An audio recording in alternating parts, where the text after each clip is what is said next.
Merry Christmas, everyone. Merry Christmas.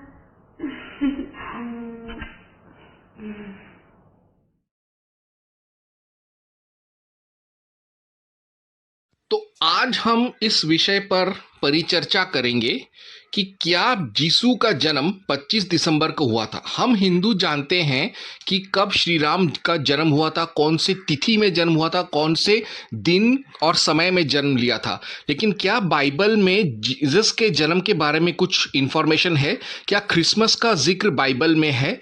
क्या यीशु का exact समय, दिन, तारीख जब वो पैदा हुआ था जिक्र है बाइबल में?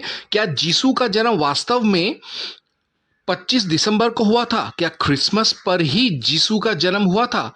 क्या 25 दिसंबर क्रिसमस ही यीशु का असली जन्म तारीख है? क्या क्रिसमस या 25 दिसंबर को एक अहम दिवस की तरह मनाया गया है बाइबल में? बिल्कुल नहीं। यीशु का तो जन्म भी नहीं मनाया गया कभी उसके जीवन काल में बाइबल में कहीं पर भी। तो अब प्रश्न ये उठता है कि तो फिर जो यीशु पंथी हैं वह क्रिसमस की पूजा को इतना अहमियत क्यों देते हैं? यीशु का जन्म तो 25 दिसंबर में हुआ नहीं था। वो हम आज अच्छी तरीके से वंस एंड फॉर ऑल समझ लेंगे। यीशु का जन्म क्रिसमस में नहीं हुआ था। यीशु का जन्म तो दिसंबर के महीने में भी नहीं हुआ था। वो तो छोड़िए, यीशु का जन्म तो विंटर में यानी शीतकाल में भी नहीं हुआ था। फिर भी यीशु पंथी जबरदस्ती 25 दिसंबर क्रिसमस को यीशु जयंती मनाते हैं। अब हम बाइबल के ही कुछ अंदरूनी प्रमाणों से देखेंगे कि किस तरीके से क्रिसमस का फ्रॉड रचा गया था। अब हम उन सारे बाइबल के ही प्रमाणों को खंगालेंगे जिससे हमें क्रिसमस फ्रॉड को उजागर करने में मदद मिलेगा। तो सबसे पहला प्रमाण अभी हम पढ़ेंगे। ये एक ऐसा प्रमाण है जिसे कोई भी यीशु पंथी, यहाँ तक कि वेटिकन का पोप भी नकार नहीं सकता।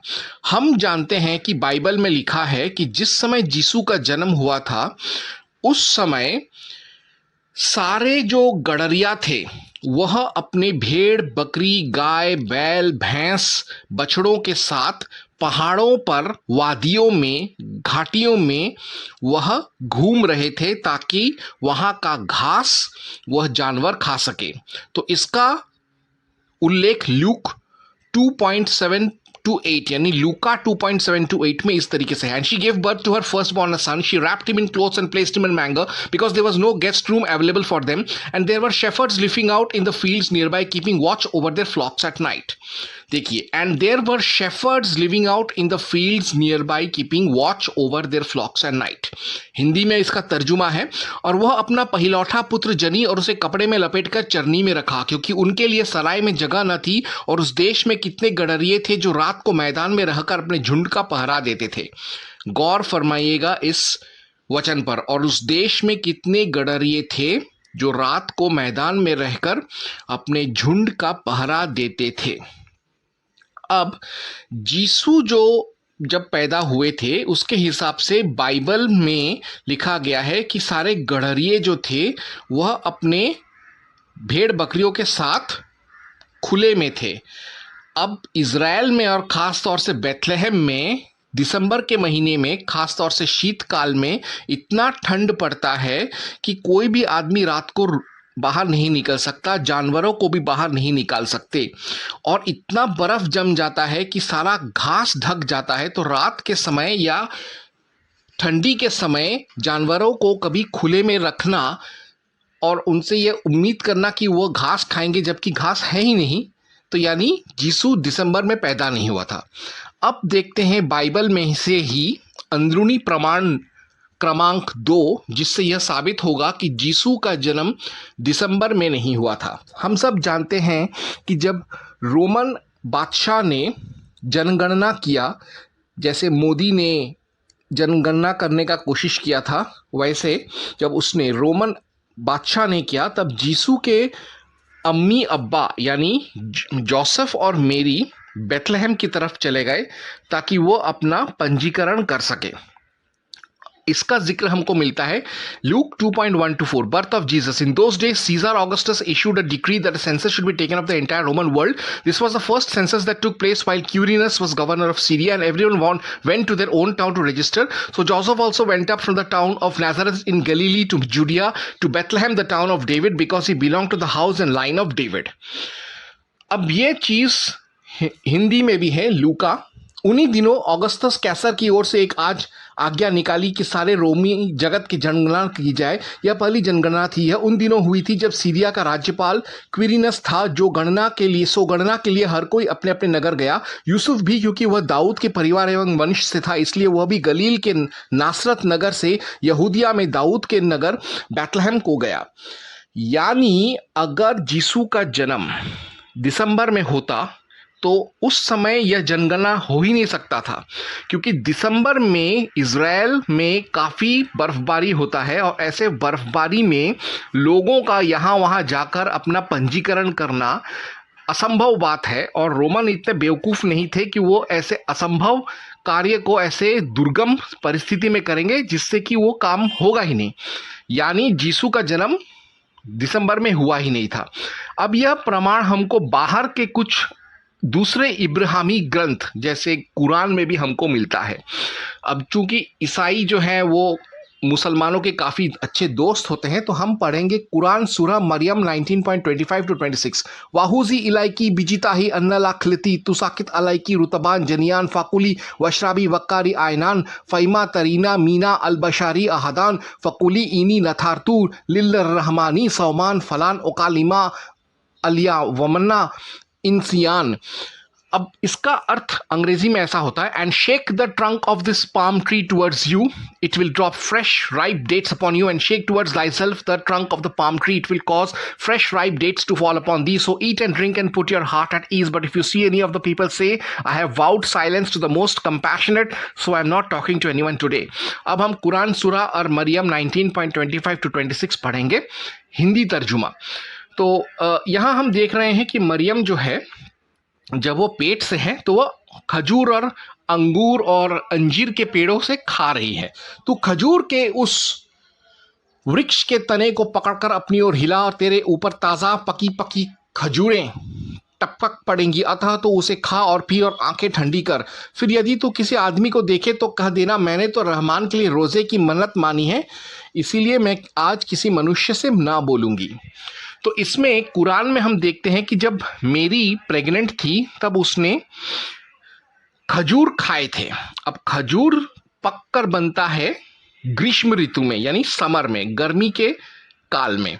तो यीशु का जन्म जब वो थी तो या तो ग्रीष्म काल के 10 महीने बाद हुआ होगा, या ग्रीष्म काल में उसने बच्चा पैदा किया था। और उसने पानी भी वहाँ एक ठंडा पानी भी पिया उसने नदी में से, और उसने खजूर खाए। तो और पके हुए खजूर खाए, इस बात पर तवज्जो दीजिएगा। इसका मतलब खजूर जो है वह हमेशा जुलाई या सितंबर में ही पकता है, ये प्रकृति का नियम है। तो वह पैदा हुआ था जुलाई सितंबर के आसपास ही। यानी इन सारे प्रमाणों से यह प्रमाणित है कि यीशु का जन्म क्रिसमस में 25 दिसंबर को नहीं हुआ था। इसमें कोई शक व शुबह नहीं है। और आजकल के ईसाई भी मानने लग गए हैं कि दिसंबर 25 का जो तारीख है, उन्होंने अपने मनमाने ढंग से pope, Vatican church, Roman Catholic church और कॉन्स्टेंटीन बादशाह ने अपने मनमाने अंदाज से उन्होंने इस चीज़ को कबूल कर लिया था। तो अब ईसाइयों को इस पर विवाद नहीं करना चाहिए। अब विवाद इस बात पर है कि यीशु का जन्म तो फिर कब हुआ था। अब यीशु तो एक ऐतिहासिक पुरुष था, इसमें कोई शंका नहीं है, क्योंकि उसका वर्णन भविष्य महापुराण में भी है। मगर यीशु का जन्म अगर दिसंबर 25 को नहीं हुआ था तो कब हुआ था, और क्या इस पर बाइबल कोई रोशनी फैलाता है? बिल्कुल। अगर हम यीशु के ही भाई, उसके कजिन भाई जॉन बैप्टिस्ट के जन्म के साथ अगर हम सारे वचनों को पढ़ें तो हमको यीशु के जन्म का सटीक दिवस या तारीख तो नहीं मिलता, लेकिन कौन सा महीना वो मालूम पड़ जाता है, कौन सा काल मालूम पड़ जाता है। लूक 1.5 में लिखा है कि जॉन बैप्टिस्ट का बाप जकारियास अबिजा के समय जेरूसलम में पूजा कर रहा था, जो कि जून महीने में। लूक 1.8 to 13 में लिखा है कि उसके बाद उसको पता चलता है कि उसकी बीवी एलिजाबेथ पेट से। लूक 1.23-24 पर लिखा हुआ है कि उसके 9 महीने के बाद जॉन बैप्टिस्ट जन्म लेता है, यानी जून से 9 महीना, यानी मार्च या अप्रैल। फिर लूक 1.24 to 36 में लिखा है कि यीशु के और जॉन के जन्म के बीच में 6 महीने का गैप था, यानी वहां से अगर हम जून के बाद 6 महीना पकड़े तो सितंबर अक्टूबर में यीशु का जन्म हुआ था, ना कि दिसंबर या जनवरी या शीतकाल में। यानी 25 दिसंबर का तारीख बिल्कुल गलत है। यह बाइबल के वचनों और बाइबल के परंपराओं के भी विरुद्ध है। जनवरी में भी वो पैदा नहीं हुआ था। तो अब ये सवाल उठता है कि 25 दिसंबर या 1 जनवरी या 7 जनवरी का तारीख चुना क्यों गया था, खास तौर से 25 दिसंबर का तारीख क्यों चुना गया था स्पेसिफिकली यीशु के जन्म के निमित्ती। इसका कारण है विंटर सॉलिस्टिस या उत्तरायण।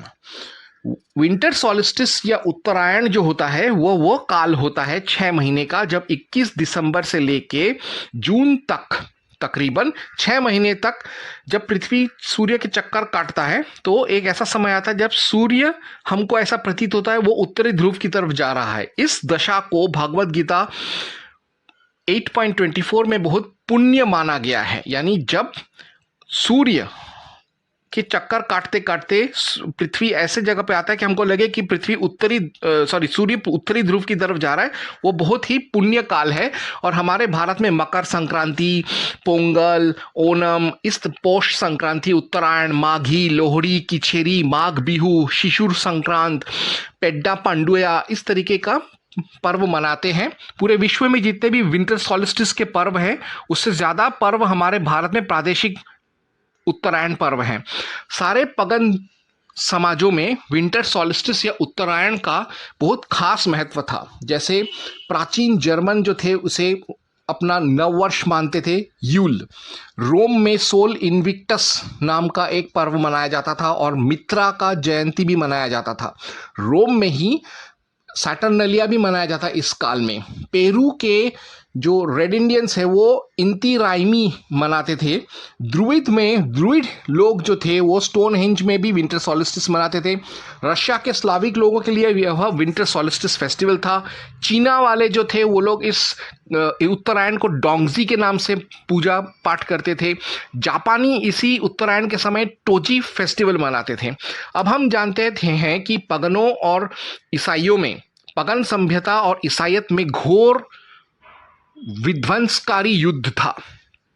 कई क्रूसेड्स और कई इंक्विजिशन लड़े गए, कई क्रिश्चियन होली वॉर लड़े गए, और वो सामाजिक तौर पर और मनोवैज्ञानिक तौर पर भी पगनों से भिड़ रहे थे।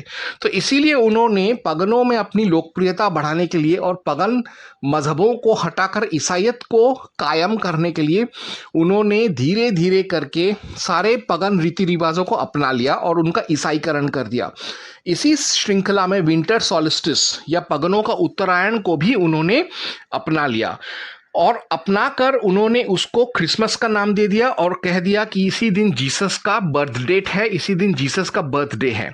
उन्होंने ऐसा किया ताकि वह पगनों पर मनोवैज्ञानिक दबाव डाल सके और क्रिसमस और जीसू के जरिए, जीसू के जन्म के जरिए ईसाइयत को पगनों में लोकप्रिय बना सके। तो मैं तो यही कहूँगा कि ये ईसाइयत का जो पगन स्ट्रैटेजी था, ये आज उजागर हो चुका है। क्रिसमस जीसू का जन्मदिन नहीं है। क्रिसमस मत मनाइए, उल्टा उस दिन हमारे सिख वीरों का शहादत, शहजादों का शहादत को मनाइए। ओम हनुमते नमः।